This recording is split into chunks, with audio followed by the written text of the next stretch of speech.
Earnestly podcast back here with the Degenerate, America's favorite Degenerate, Zachary. What's up, buddy? What's happening, man? Couldn't stay away. We recorded like 2 or 3 weeks ago, and we couldn't stay away, huh? Oh man, you know Um, how I love making lists. yep, yep. We got a lot to talk about today. We actually had a planned show.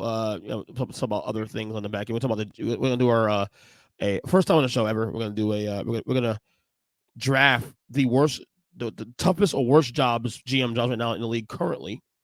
And the finals, some of the NBA finals, go back on the back end of the show. But let's talk about the breaking news today we saw concerning the PGA Golf and LIV Golf merger.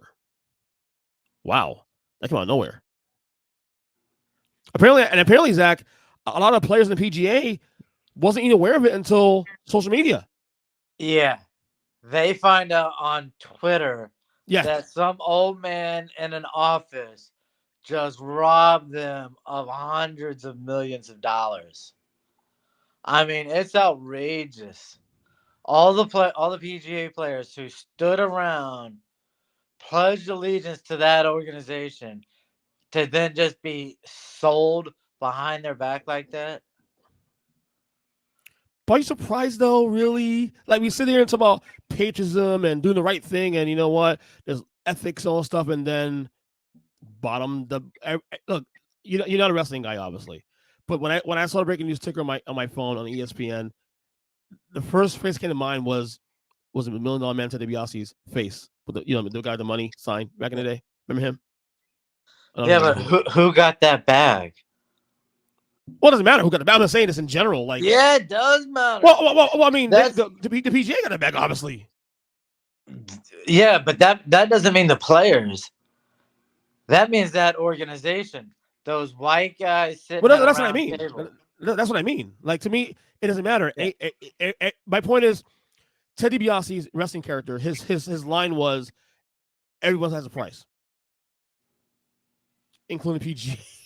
including PGA. They have a price also, too. I would not be shocked if, like, Tiger Woods does not show up at any event other than the Masters going forward. Didn't he turn down $800 million? $800 million 1 year ago. So he could have signed that contract. It would have been a contract that they wouldn't have been able to avoid. So the Saudis would have had to pay it. Like, they could care. It's $800 million. Yeah, they print money out there at that point. Yeah. But Tiger Woods stayed with the PGA for its history and to try and help save the league. And what do? Not even a full year later, they make a deal that he has no clue was probably coming.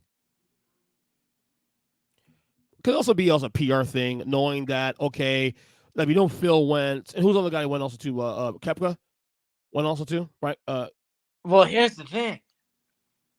You can make it so that you're just not banning the players from playing in the PGA without having to associate with the LIV tournament. Right.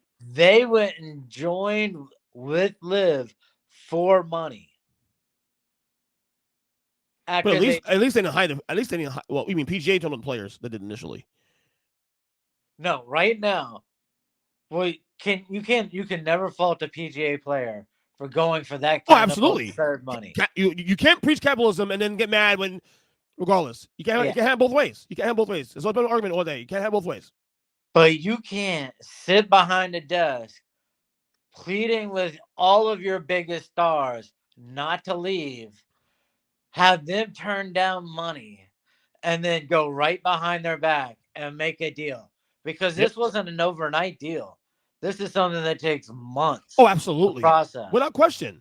So they were methodically, even while they're trying to sue and put cameras in players' faces to bitch about LIV, they were behind the scenes working out a way to make money. No, I totally agree with you. And to me, it calls out the hypocrisy that when this whole thing first happened, like, was it a year ago, maybe? Yeah. And people say, well, you can't do that, Saudi Arabia and the human rights thing. And for the record, I agree in principle. but they use that as a crutch too. Say it again. That's the one country we should be boycotting as a nation. Yeah. Screw the Russia or China. That's the one country. They funded 15 terrorists and they flew planes into our buildings. Like, we should never be working with them. Oh, I agree. I mean, it's the same problem I have with the WE, and they have an interest in Saudi Arabia too, also themselves. Absolutely. They do shows there twice a year, big shows. Since I won that last month. And, it's weird. I get it. But, I hate when people, this is why, you and I we discussed it, like, for example, like with LeBron, for example, LeBron and the China thing. And we agree that, it's hypocritical on his part to be doing that. But why should I hold a basketball player's standards up that high when our own fucking government does business in these countries also too? Absolutely. That's my pushback. So these people, whether it's conservatives or it may be, who use this as a crutch to, oh, look, that's a bad guy and a bad person there. Your own government, regardless of what party, Democrat, Republican, do business there. And to me, if you're going to hold a basketball player or a golfer to a higher standard than a politician, that's bullshit. Yeah, and see, I also believe there's a difference between holding the individual golfers and holding an organization. Yeah. Because the golfers are going to try and get a paycheck from an organization. Right. Whereas the organization is the one paying out the checks. It's no different than Brittany Griner going to Russia to play basketball. Still different, really. I would say there's a little difference, man. What do you mean? Well, again, I believe there are levels of evil for these countries. No, right, okay. And one, Brittany Griner had no problem going overseas previously, right, and making money. This wasn't like her very first trip overseas to pick up a check. Okay. What she did was try and be sneaky and go through international borders and go through customs with a vape pen, where she could have easily got right off the street in Russia once she was in Russia, right? Yeah. Let's not pretend they don't have any drugs there. Right. All right. She was stupid and broke a law and got caught. Yeah. But that's all. That country also treats women with a little bit more respect than the Saudis. No, yeah, we definitely agree with that. So, one country we're doing a bullshit war with right now, whereas the other literally paid to fly terrorists into planes into buildings here in our home soil, right? Yeah, I have a difference of opinion on what nation's worse. Right. No, that makes sense, and I actually tend to agree with you on that as well too. So that being said, I think my biggest thing and one thing else is that the same people who criticize Mickelson, Koepka, those guys who went to LIV. Cool. You have right to opinion. Keep that same fucking energy for PGA, an organization. Keep the same energy. I want to see it. I don't imagine them playing many tournaments for the PGA other than the majors, or if they're trying to play in the Davis Cup or something. For the simple fact that they joined LIV so they would only have 3 rounds of golf in a tournament, not 4. They joined because there would only be 25 total tournaments, and they'd only have to play so many of those tournaments versus the PGAs. Right. So to think they're going to go out and play even more rounds, I think is laughable. So I don't know the breakdown of this yet. How's it going to work? I mean, all we heard is the merger. I haven't seen any details beyond just the news. Is anything in the details that is pertinent to the discussion in terms of how they're going to structure this and all this and whatnot?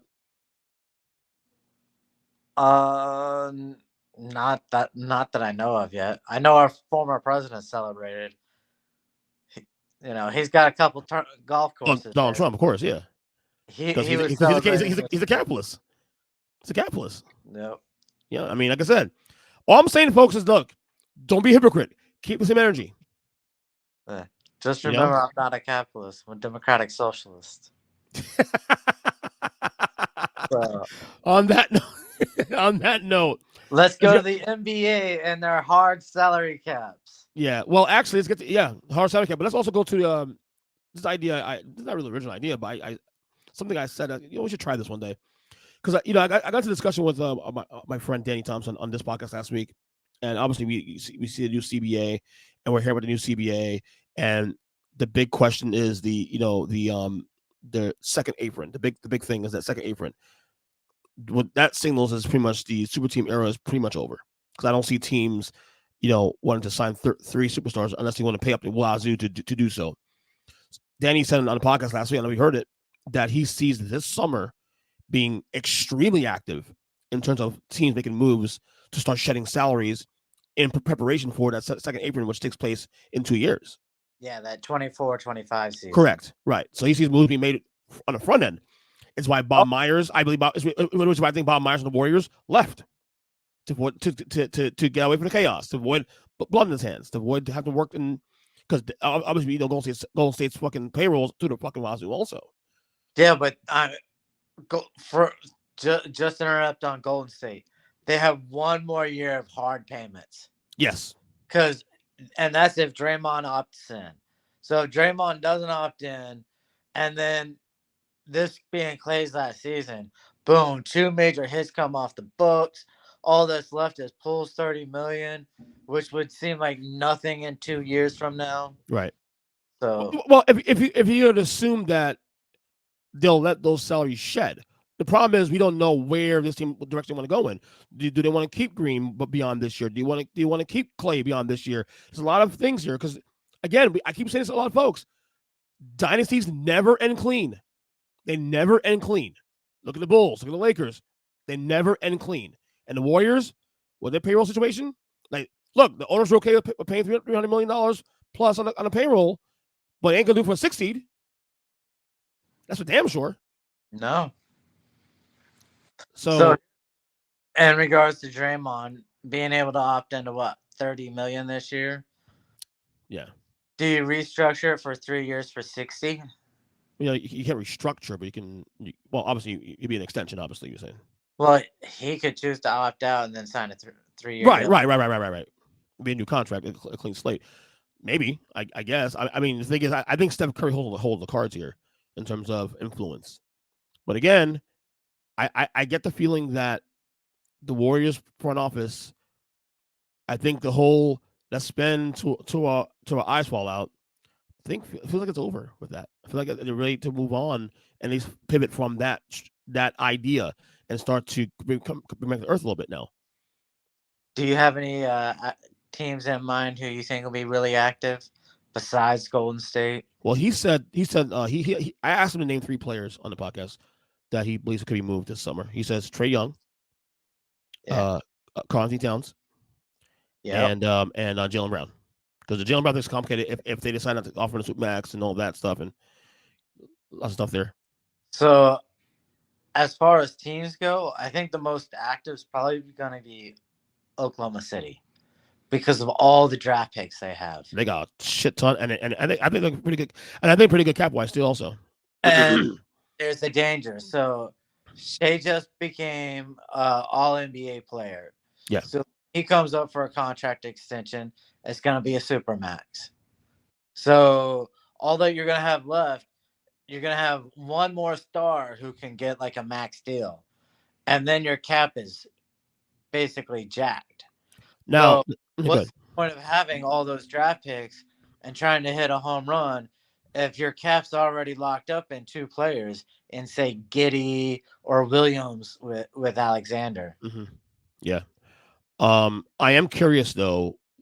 I think the one big thing we have to wait for also in all this, I think it's next year or the year after the new TV deal. That'll play a massive part in how much money will be, how the salary caps will be structured in terms of like how much money will be available per team. Last time this happened, of course, they instead of smoothing it out, they went ahead and opened up the one big year of space. Remember 2016? That's when KD signed the Warriors.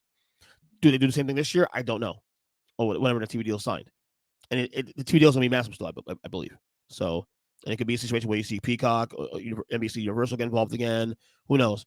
But here's what I'm gonna do here.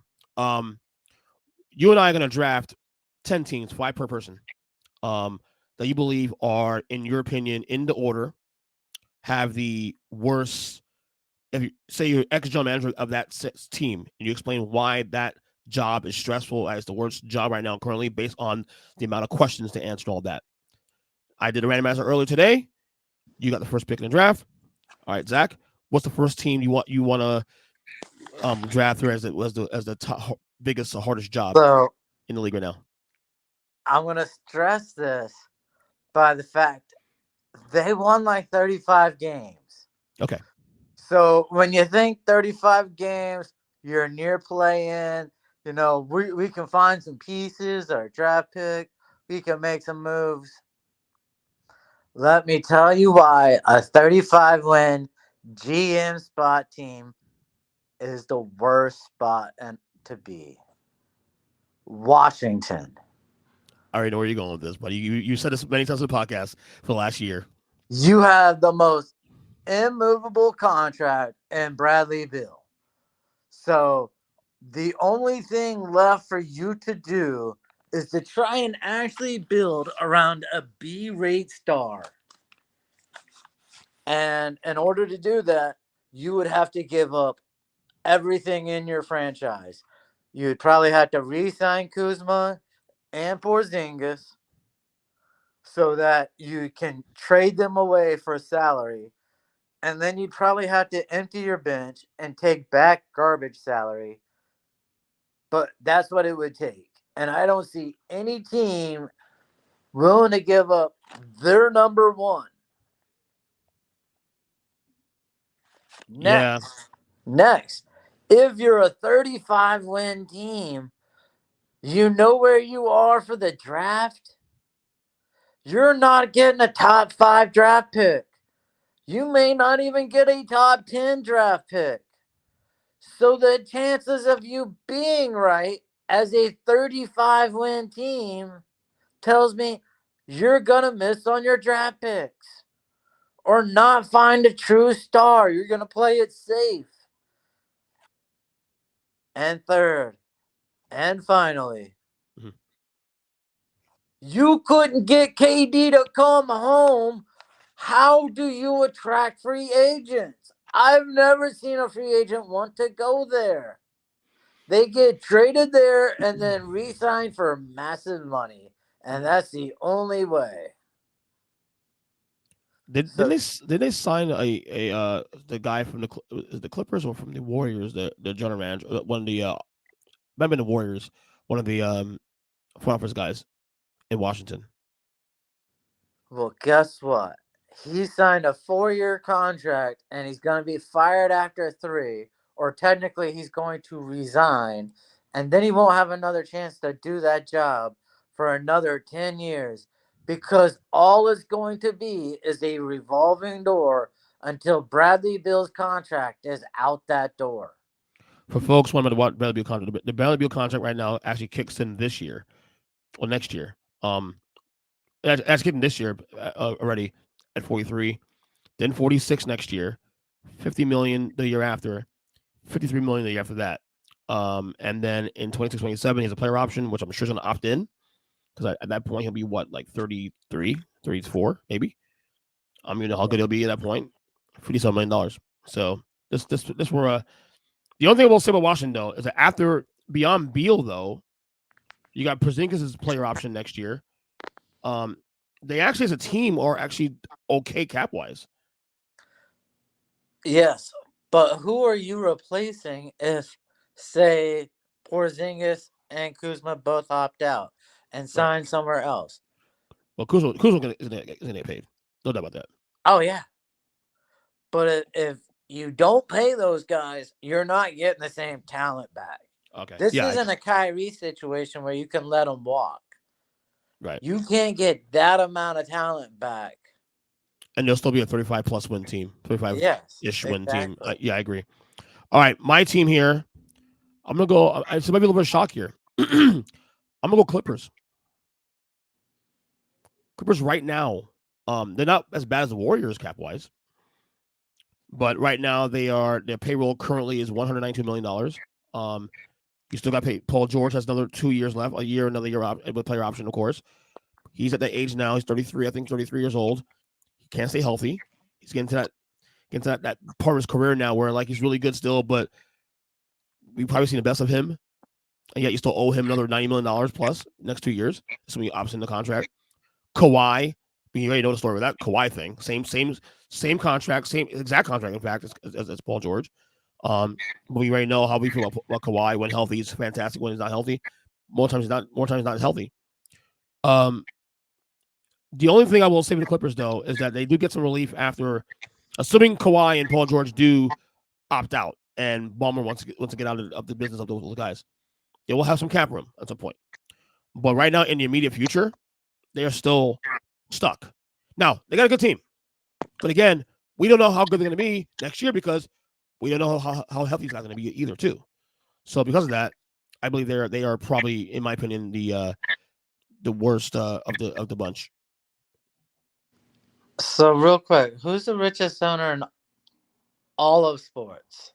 Is that Ballmer, right? I believe. Yes. So if there's like, it's not even a group up in Golden State, because that's the problem right there.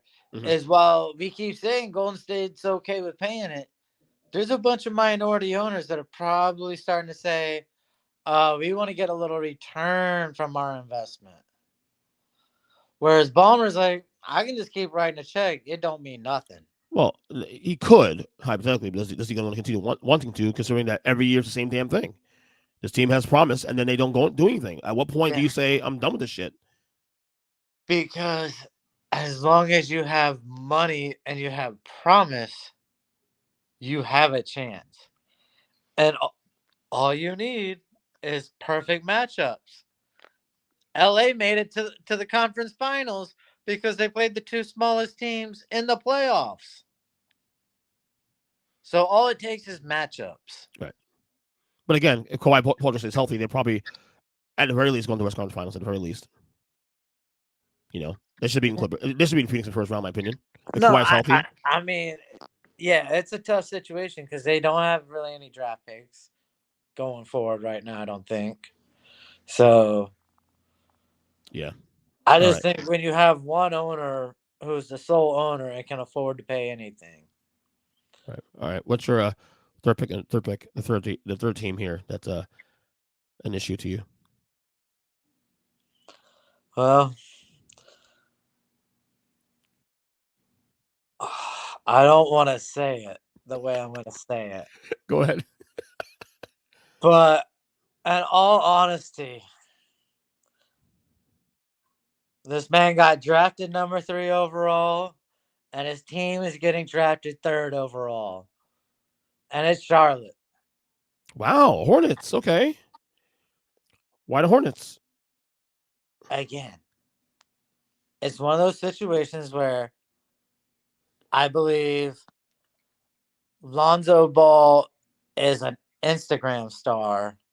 He's a B star. LaMelo, you mean LaMelo star? LaMelo Ball. Right, LaMelo Ball. Ball's a star, but not the kind of star that can take his team to the promised land.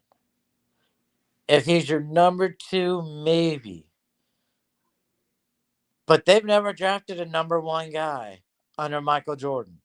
So what are the chances they're going to do that ever? They're slim to none. Here's what I'll say about Charlotte, though. Their big issue is they can't get any stars there at all. They get second and third tier guys. Now, cap wise, they're fine. Like next year, they'll have only $9 million committed to players. $90 million only. Okay. Now they got to pay LaMelo at some point. LaMelo is after next year can get an extension. I'm sure they're gonna max him the hell out because if you're not getting a star, you might as well keep the guy you have. If you assume LaMelo is your guy. The only danger is right now he can't get max money because he hasn't been anything. So they're gonna only be able to offer him like what, 120 unless he becomes a free agent. He'll have a $14 million qualifying offer the year after next. So he's definitely gonna get something. Someone's gonna offer him Bro, something. someone will give him money, but again, he's not the A guy. He's not the alpha number one. But there's the problem with Charlotte though. They don't draw A guys. And if Michael Jordan's the owner, you still can get A guys. Then obviously you're shit up on Schitt's Creek. Now I will say this for record though, the new second apron will allow players, quality players, to possibly drop on some of these teams now. So the odds of them getting a quality guy, maybe like say a Jalen Brown, assuming he's to stay in Boston, or some of those kind of guys, or maybe Trae Young, who decides to leave if they try to trade him, which they've already, rumors been around circling about them probably wanting to shop him. Real quick, Jalen Brown and Trae Young are not in the same classes. Yeah, well, right, but you'll still get that. Yeah, you might get a Trae Young, but what I think you're gonna see is more of like the Houston Jalen Green, Right. the guy who can't really shoot, can't play defense. You're gonna get guys who get paid. You're gonna get a bunch of guys who make $10 million who can't win and can't really do anything. Right. And that's why to me, it's the second hardest GM job because you can attract stars. Well, for me, fourth pick here for me, we just teased it earlier. I'm gonna say Golden State because number one, now Bob Myers being gone, you don't even have a GM. Although they're saying they're gonna elevate the owner's kid and whatever. Okay, No, fine. Mike Dunleavy Jr. is gonna. Yeah, Michael Jr. Top of that. Yeah, him also. It's double. I think it's the owner's kid and the Dunleavy's gonna be helping as well too. Obviously, you have Steph Curry, and when you have Steph Curry, you have a way, obviously. But there's so many questions. Like, if I knew what direction they want to go into the finances, if I knew that, like, if I knew that they had a Steve Ballmer thing where who gives a shit, spend money, cool. But all signs kind of point to them starting to cut back on that and reel that in. To which now you figure out, okay, fine. Now you thought Jordan Poole would be the guy to sustain Steph for a couple more years. Jordan Poole shit the bed this year, especially in the playoffs. You got Draymond's contract situation now this summer. Does he opt in? Does not opt in? And if you want to keep him, how much you want to keep him for? What's the market value? Klay Thompson next year's last year's contract. You want to figure that out going forward. He's a popular on the team also too. Do you get rid of do you give Jordan Poole a second chance? Who knows? I don't know. The thing is, I don't know what the priority is for the ownership. If I knew what their priority was in terms of do they want to shed salaries going forward and not be a second apron team going forward, I would say, okay, fine. They wouldn't be a concern. But all signs to me point to them starting to reel that in a little bit now. And I think the decisions they do on Draymond, decisions they make on Klay will go a long way to determine that. Although I will say Steph Curry's a wild card. If Steph Curry wants those guys to stay another year or two or whatever, they may have to acquiesce to Steph to keep him happy. Yeah, and that's why I think I used to say the first thing is to get rid of Draymond. And I would tell you, if I was Golden State, I would put out all kinds of feelers to all kinds of press that there's rumors that he's getting offered 3 years for $90 million. Throw out huge numbers that he would go. It would make it sound like, hey, there's people really want me for that kind of money, and he would leave. But I don't think he's that dumb. I think he's kind of plugged in and knows his market value and knows this is his last big money. So and he's the guy too. Also, you can't just look at his stat sheet and say, "Oh, how's his value is going to be on the stat sheet." When Jordan Poole decided not to play defense this year, and took a step back on offense, he moved to number one on the list of let's try to move. So I could see Golden State maybe moving him for Ayton or Miles Turner in Indianapolis. So, but I think Poole's the first one out. Then Draymond and Klay. Well, Poole has 30 million, 27 next year, 30 the year after, 32 the year after that, and then 34. So yeah, obviously that's just a lot of salary. They'll be, depending on what they do with Klay and Dre, next year to have some relief. Oh yeah, some relief, but we don't know what they want to do going forward. That's the question. That's why it's important that either you commit. It's going to come down to either Clay and Dre versus Jordan Poole. That's what it comes down Well, yeah. And I think they're going to try and move Jordan Poole first and keep the rest of the old band together. Yeah. I do think next year. I think it's the higher chance that they'll do 1 more year together at least, whether not Draymond opts in or not, or Clay if that Clay the rest of the year next year and we'll go from there. I do think we'll get 1 more year of this core, like a last dance kind of thing. At least. one year. That's it. Yeah, and if they win a title, obviously you got to figure it out from there. If they win a title, I think the ownership will probably be more apt to want to get rid of these guys.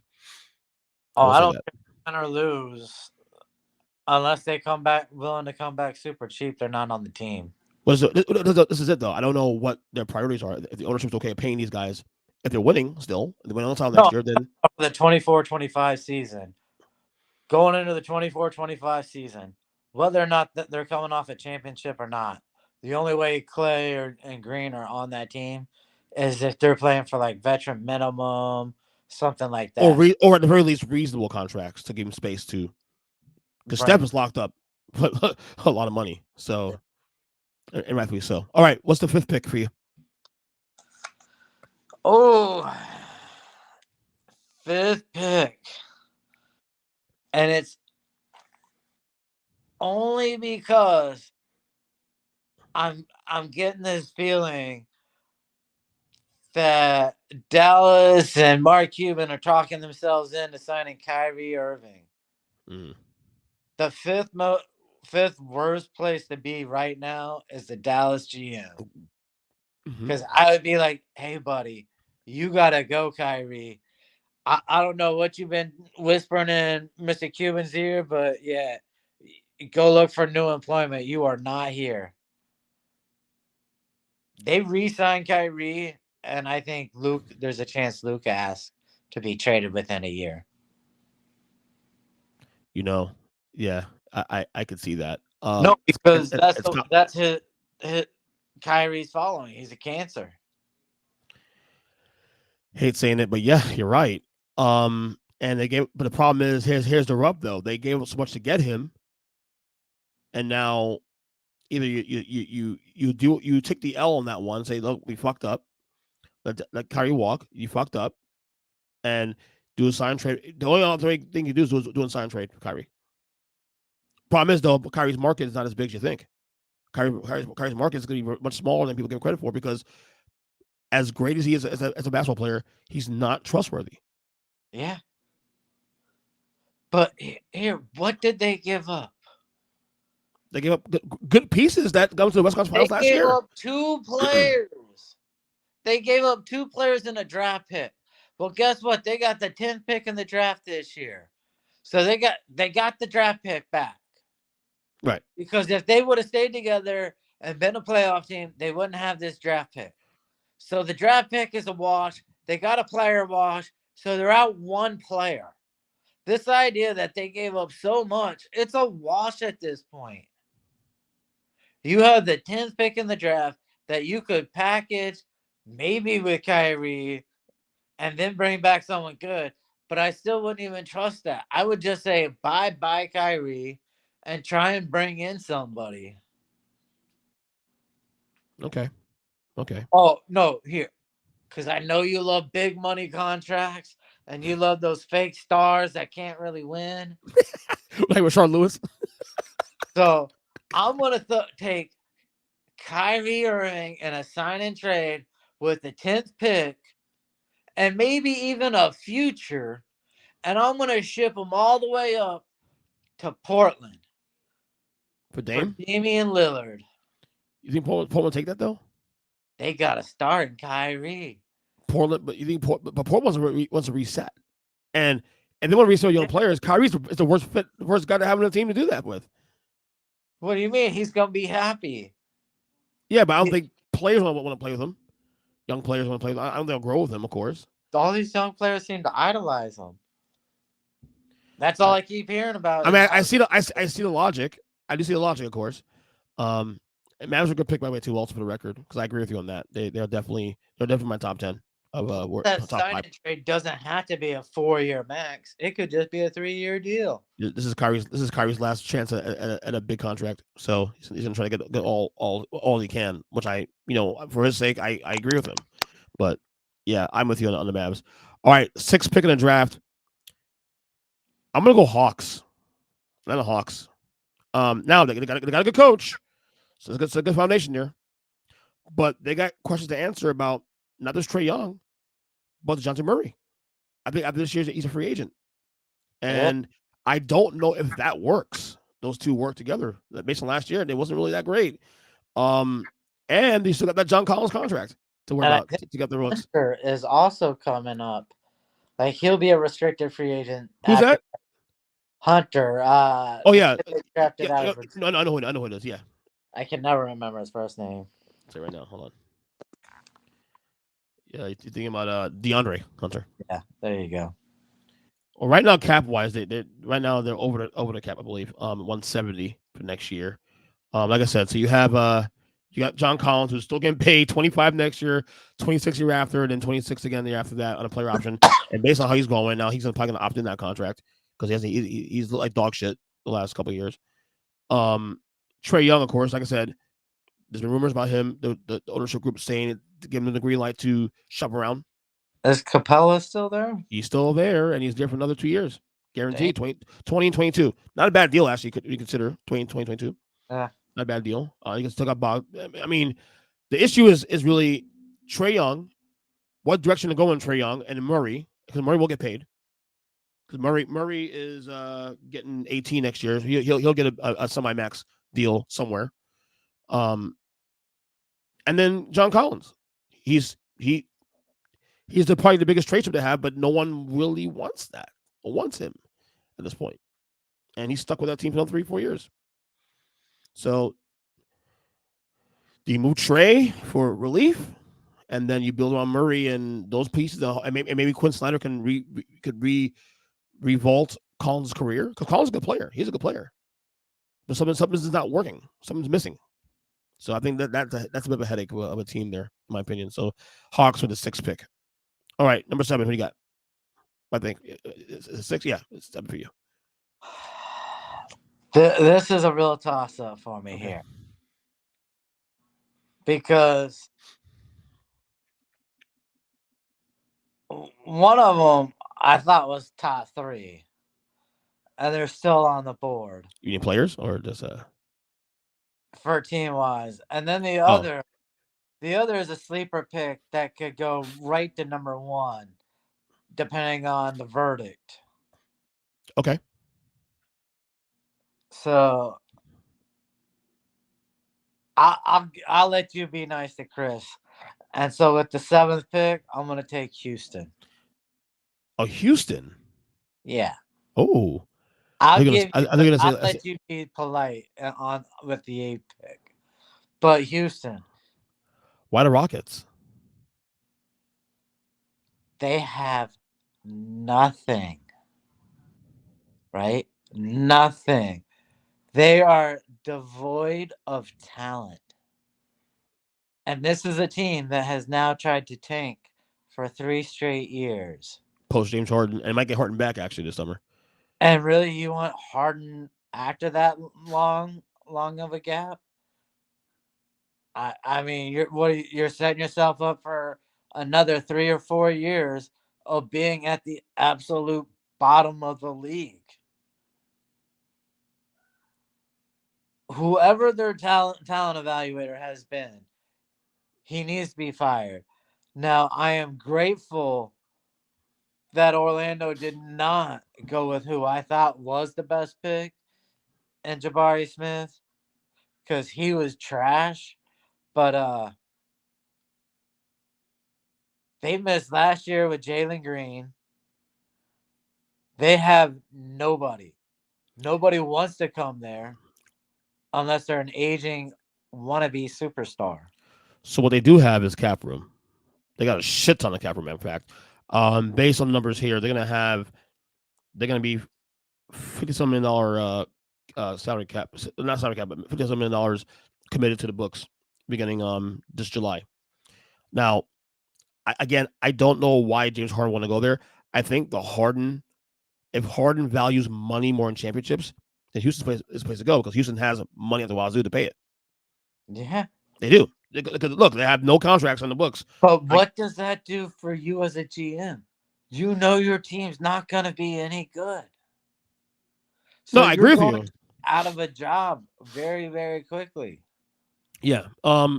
The only thing they have in their pocket, really, and this is assuming that you believe he's a really good coach based on 1 year, Ime Udoka, 1 year in Boston, NBA Finals. If you believe Ime is a elite coach based on just the one season, um, maybe he'd be the guy to turn things around, and maybe he'll be part of that whole evaluation process.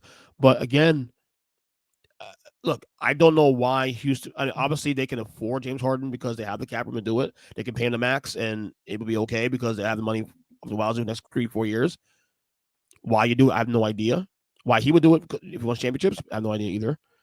But they will have room for a whale or No, two. they would. And I mean, they could bring in Jaylen Brown, which would give them a chance at a possible star, an A- star Yeah, on the. agreed.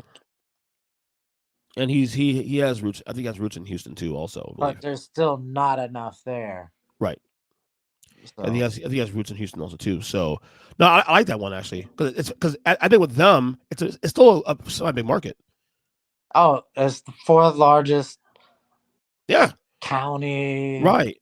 district there is in America. So Right. So it is attractive to people, to players. But are you getting the right players? There's a question. So they do have cap room, but again, they have a roster with no direction.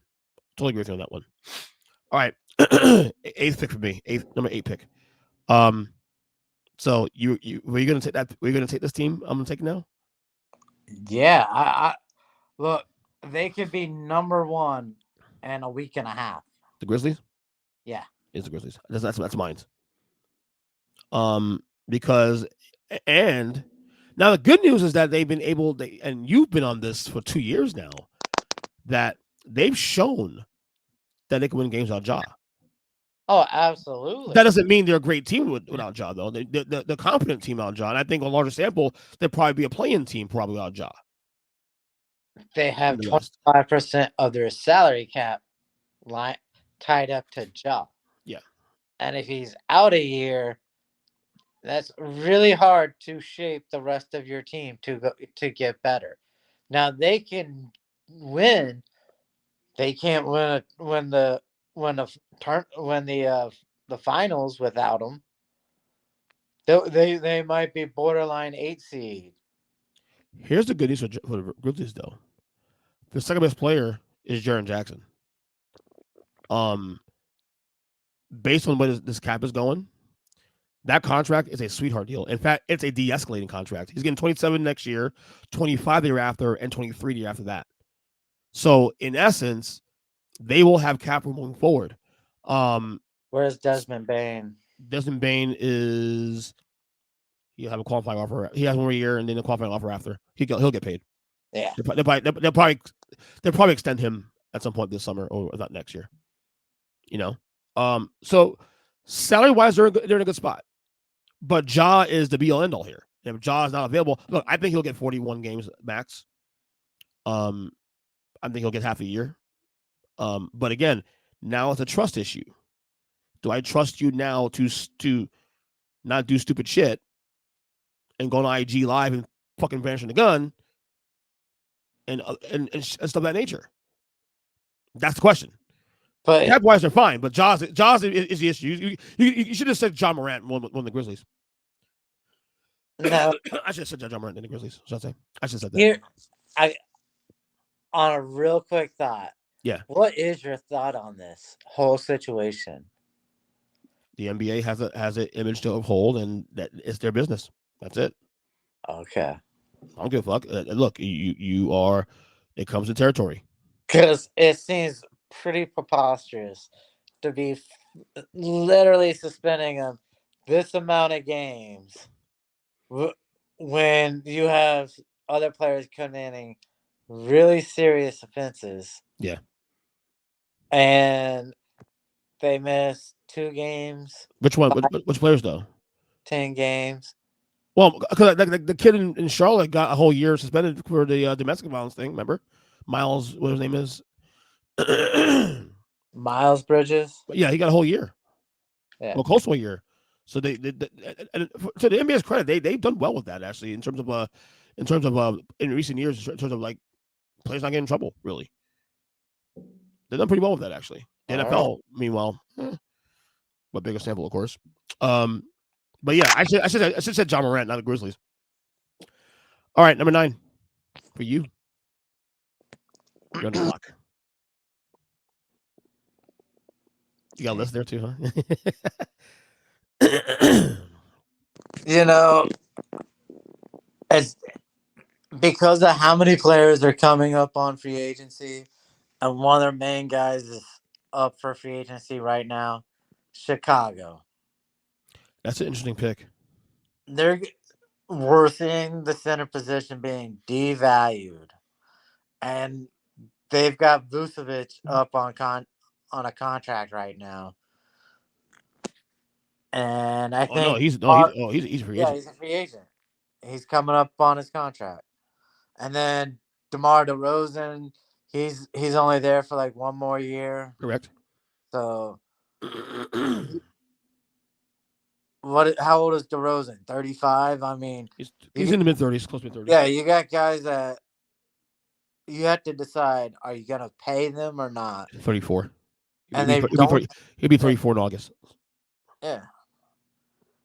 Not to mention you have Alonzo there, who can no longer even walk up steps. So His career will be over.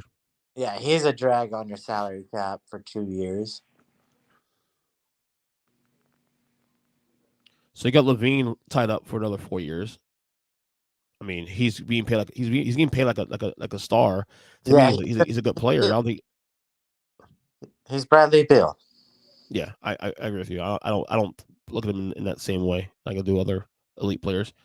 Um, I mean, Vucevic can shoot. Vucevic can shoot the ball too for a guy's size. He has capabilities to stretch the floor a little bit. Um, if you're not getting any other whales and other big name players, you have to hold on to him, I guess. Why? Why do you have to hold on to him for so much money though? That's the Why? question. Is the money? That's the question, right? Yeah, sure. I'll hold on to you, Vu, if you'll take $10 million a year for 1 year. No, he's gonna make at least 25, 30 a year somewhere. Then go let him go swim in another sea. Yeah, and the thing is too also, um, He's not a winning player. that's clear. I mean, I know Orlando Zach's coming out now. Yeah, it's a that's another thing. I can tell you. I watched him up close. He's not a winning I get player. it. I get He's it. a pad the stat guy. No, yeah, I'm with you on that. I'm with you on that. Yeah, I like the one. I think more so is it's you hold on to certain assets. You're a middling team. You're a playing team at this point in the East with him. I mean, And I just look at it as if I'm getting this GM job now, in 3 years, I might be praying for my life. he's also 33. He's also sneaky, not old, but he's kind of up there a little bit now. He's turning 33 this season, so he's kind of up there a little bit in age in terms of like you can't pay that guy $30-something at age But hold on. 33. I know big, slow, old white guys. They age like fine wine. So pay them $30 million. That's a fucking joke. Okay. All right, finally for me, 3, 4, 5, 6, 7, 8, 9. Last pick of the draft. I want to say Portland, but I'm not going to because their situation is easy. It's about Dame saying, "Get rid of me," and then it goes, and then teams will be going for him. So I'm not going Portland because Portland. Could you go over Dame's contract by chance? Yeah, he's got 2 more years of his contract. No, I think he's walking into the first year of his extension. Right. It was a 2 year. It was a 2 year extension, wasn't it? He signed for $250 million. No, you're right. You're right. You're right. Right. You're right. 45 next year, 48 the year after, 58 the year after that, 63 player option in 26, 27. He'll be 36 years old, I think, at that point. 36, 37. But I will I say want to pay $63 million. I will say though, in Dame's defense, though, he's the exception to the rule where his game should age decently in the same way we think Steph Curry's will because of his ability to shoot the ball. Ernest. That's what I will say. Ernest, when was the last time you saw him playing deep in the playoffs? Oh, of course. I mean, I get all that. By the way, he'll be 30. He'll be 33 next month. Okay, so how many teams really want to trade for that kind of contract? I agree, but Maybe you're really paying for two or 3 years, pretty much. And you're insane. See, this is the problem with the Lillard thing, though, is that you and I disagree about how we view him. I view him as a top 10, 12 player in the league. You don't. That's the thing. No, because you would win at certain points. You would be a consistent winner at a certain point if you were a 10 to 12 player. Well, I won't pick Portland because Portland's situation is simple. The minute he says I want out, Portland will have no problem getting rid of him because there'll be a boatload of teams that will go after services. Yeah. So Portland will be. So, can you name a team outside of the New York Knicks? Well, it depends on obviously every team's salary cap situation, though. But I'm sure Miami will be involved in that, trying to get him. I'm sure teams like Philadelphia, depending on if they keep or lose Harden, keep James Harden. Obviously, but that's up in the air. Harden to trade him. I mean, we can definitely address this once the free agency's over, and if these guys stay in their teams and go somewhere else. Yeah. But there'll be teams trying to find a way to make this happen. Trust me on that. He'll go to for cash. Boston being on the team. If Jaylen Brown says to walk out of there. Wait. So you think Boston can't afford Jaylen Brown on his lower salary to start? No, they can afford him. The question is, do they want to pay him the money? That's the question. So he's been to 5 conference finals. Again, no, I'm not disagreeing with the Jaylen Brown thing, but again. And Dame has been to what? One. No. No one's disagreeing about. You're not going to tell me that you think Jaylen Brown is a better player than Damian Lillard, are you? You're going to tell me. Oh, yes, I do think. Oh, stop. We're not doing that. We're not doing that. Exactly. We're not doing that. Better leader. Who plays better defense? Well, I'll give it to JB there. But as opposite talent, Damian runs laps around that guy. Dame Lillard because he's dribbling the ball. What does Dame do? Dame plays dribbling. Well, that's a big deal, and he can dribble the ball. Unlike JB. JB's a catch and shoot kind of guy, like Clay. Again, well, this is something we'll address once and whenever this damn thing happens with Lillard, because I think once we figure this out, I won't pick Portland because I think this is such a simple. Once Lillard says one out, there'll be teams at fucking barking for the services. I have 3 options here. Oh, actually 2 options here, and there's 2 of the legacy teams on here. I was going to go Boston for a second, though, but I think once we figure out the Jaylen Brown situation, we'll go from there. I think Lakers is actually a bit of a headache, sort of. Oh, and look, they have good pieces around LeBron and AD. I agree with the Lakers more than the right. The Lakers number 10. My question is, everything is going to be year to year for the Lakers at this point now because of AD. LeBron's age, number 1, and AD's health. If you're telling me AD could hold up for another 2-3 years, fine. They're a contender. And they probably contenders next year too, depending on health. But everything is so year to year. And the problem is the margin of error for this team, even though they have pieces around those guys, it all only works if those guys are healthy. And that's what's LeBron. Although LeBron is, he's some games obviously a couple of years, but that's also because of age. AD is the issue. And I also think there you got to at least consider back in your mind, if I'm Rob Pelinka, that I have to at least consider taking phone calls AD because his value right now will be no better than his ever be at this point in his career. So at the very least, if you're getting phone calls AD, you have to at least listen to offers. Do you agree with that? Yeah, I'll agree with he's your best asset because he's your best player. Now here's the question: are you a GM for 2 years or a GM for 4 or 5 years? Or are you trying to be a GM for 20 years with that organization? As long as possible, especially in LA. So Especially in then LA. I'm not trading is AD because I know who played 1 quarter of basketball in the Western Conference Finals. LeBron. Everyone's gonna remember Game 4, but you know what I remember from Game 4? 10 points in second quarter, 9 points in the third, 1 point in the fourth. Because We agree AD is the best player on the team now. We agree with that though. So if you're trying to make your team better in the next 2 to 3 years, how does getting rid of him help? Again, I didn't say get rid of him. I said at the very least take phone calls and Okay. see what you get back from him. Who out there do you think is available that would make the team better than what they are with AD? Because they know all they had to do is get to the playoffs and be healthy. The problem was so complicated about AD though, for real, and I think you'll agree with this also too. Like AD is a number one talent, but not number one guy. He's not number one guy, but a number one talent. Yeah, that's fine. But here's the question. Who out there can you put that you could see possibly being up for trade right now that is better than AD? I don't know, honestly. I mean, unless you're offering a top 5 player, really is it's. I agree. I agree with you saying. You got to Yeah. hold an AD. I'm just saying to see what's out there. Who can you package up? But if you can't get anything from him, obviously keep him. But this is out of curiosity, what kind of value he has on the market. But AD when healthy, he's a top 10 player in the league. See, I'll tell you what, though, Zach. When we do all this, you, me, and Chris later this calendar year. Spoiler alert: AD's in my top 10.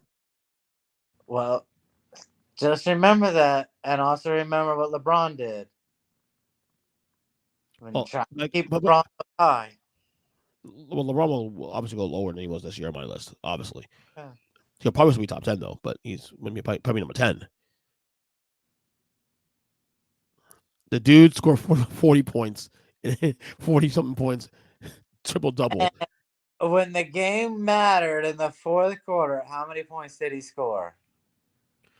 This guy, I swear, you guys really judge this guy more harsh than any other player in the league, dude. No, it's because at 38 years old, everybody who tries to defend him looks to the 40 points and look past the fact that game 1 he couldn't even dunk or lay up the ball.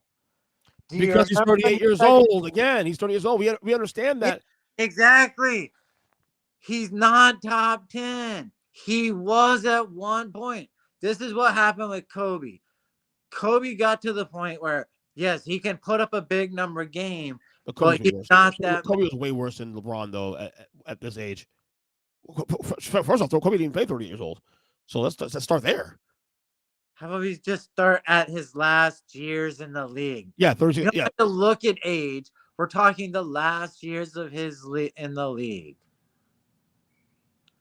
When the ratings started going up high for him, first is like 17, 18, then he was 40th, then he was 70th, then he wasn't top 100, and everyone was losing their mind. Mm-hmm. Well, this is what's happening to LeBron. He's starting to go downhill. That number is starting to get higher. Yeah. But people he's going downhill at 30 years old. Holding it low when he shouldn't be low. But again, 38 years old, he's going downhill now at 30 years old. Like something should have been happening 3-4 years ago. It's coming from LeBron. When you're judging who the best players are, you don't put the asterisk next to, well, because he's 38, he gets to go here. You go, who's the best player right now? I will say, assessing LeBron on a top 20 list next year will definitely be challenging for a lot of folks. I will say. For you. You'll have him at 25, I'm sure. So I have him at 15. Oh, yeah, I'm higher than I thought. Feels like you're talking. Last thing, where'd you go? Last thing. NBA Finals, one apiece. Your thoughts? I can't believe it worked, making the Joker have to score all the points. I also was shocked that it took until game 2 to realize, hey, maybe put Jimmy Butler on Jamal Murray, but It worked. yeah. Who needs this title more, Jokic or Butler? Who does title mean more to? You think this title this year would mean more to? Oh well, I mean, who will it mean more this year? Yeah, I would say it'll mean more to the Joker, because trying to put it in the faces of the people who kept wanting to hold him down from the MVP. But who it means to more legacy wise right now, it's Jimmy Butler. mm-hmm. Because Jimmy Butler's running out of time. Totally agree with you on that one. Totally agree with you. Yeah. It comes down to he's 33 years old. Jokic 27, I think he is. At this point for Butler, it comes down to, yeah, it's gonna be the last crack at this. You know what I'm saying? Jokic and the Nuggets. We talk about like drafts and all that and legacies and teams and stability. The Nuggets might be here again for the next 3 years because number one, they're that damn good. Number two, they have the best situation right now in basketball in terms of contracts. Yes. So he'll have more cracks at this point than anybody else does. Yeah. So I agree with you. It's Butler. Sit back, relax, and right after all the new money comes in, they can redo players' contracts. They are so lucky. Yeah. So I'm with you on Butler definitely. I've been talking about legacy plays in the series. Eric Spoelstra, like in my opinion, I might ain't trying to like a homer here, but hear me out here. Like you can consider him a top 5 coach all time now if he wanted to, and won't sound foolish. He wins this series, ain't an argument anymore. Ain't no longer an argument. My opinion. Thoughts?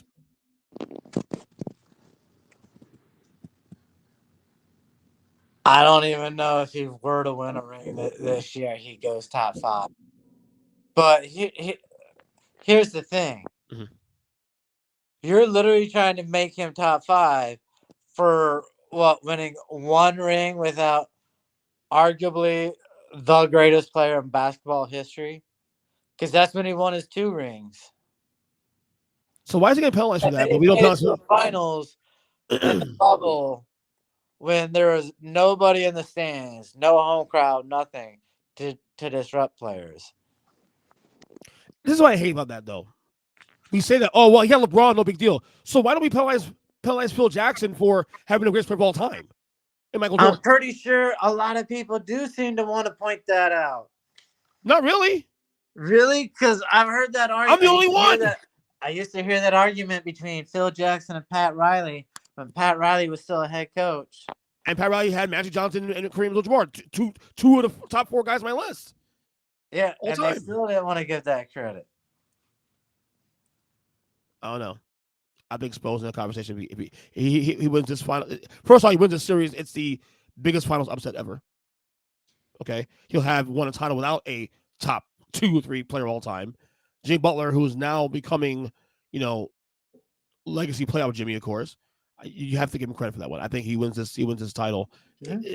If you're not going to have definitive top 5, is definitely discussion. Well, here, who are your top 5 guys, and who are you about to get? Well, right now, I think we had a discussion on the podcast last year. We had obviously Red, Pop, in no order. I had Pop number 1, of course. So Pop, Phil, Red, Riley. Yeah, so there's the 4. And then Steve Kerr. Okay, and you're going to put him over Steve Kerr. I didn't say I put on Steve Kerr yet. I just said that maybe Red comes out. Maybe Riley comes out. And where's Larry Brown in this discussion? Larry Brown's he's in top 10, not in top 5. Oh, he's not ahead. He's not ahead of Spoelstra? No. Not even right now. He's not ahead of Spoelstra. No. What about Rudy Tomjanovich? Top 15. That's it. Top 15. Yeah. Didn't he win 2 rings? Yeah, and then do shit after that. As far as I know, Spoelstra's only won 2 rings and hasn't won another since. Been the finals. He's been to 6 finals already. He hasn't won another. That's why I know. The only other guy I put in the conversation is Chuck Daly. I told you before. Anyway, we're also forgetting about the other Boston Celtics coach. Who? Not Red Auerbach. I mean, other than that, Casey Jones. Yeah. He won 4 rings. He won 3 rings, not 4. Okay. 3 in the 80s. That's it. Yeah, 3. That's it. still pretty good. It's still pretty good, yeah. And if Sproul wins this one, that's 3 also too. Yeah, all in So the same. No, not. anyway, good pod, Zach. Good job by you. Yeah, yeah. Get mad at the Spoelstra argument.